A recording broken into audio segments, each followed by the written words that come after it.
भाई मैंने नमस्कार। भाई मैंने आज प्रधानमंत्री मोदी विषय दीपद आलोचना करवा।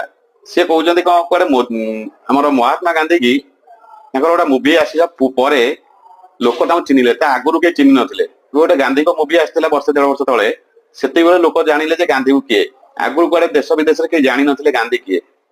यार अब तो हद ही कर दी है। इंटरव्यू में कहते हैं कि महात्मा गांधी को गांधी मूवी आने से पहले कोई जानता ही नहीं था। कोई नहीं जानता, माफ करना मुझे।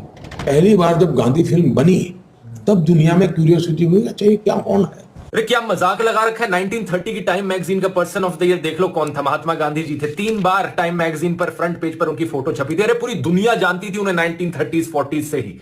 और कहते हो कि कोई जानता ही नहीं था। मतलब जानकारी नहीं है तो चुप बैठे रहो। मुझे तो हैरानी होती है सही में कि आज के दिन भी देश में कुछ ऐसे लोग बचे हैं जिन्हें लगता है कि एक ऐसा इंसान अभी भी देश का प्रधानमंत्री बनने लायक है जो ऐसी उठपटांग बातें करता है। इतनी अजीबोगरीब बातें हैं। अभी एक भाषण में कहा था कि संडे की छुट्टी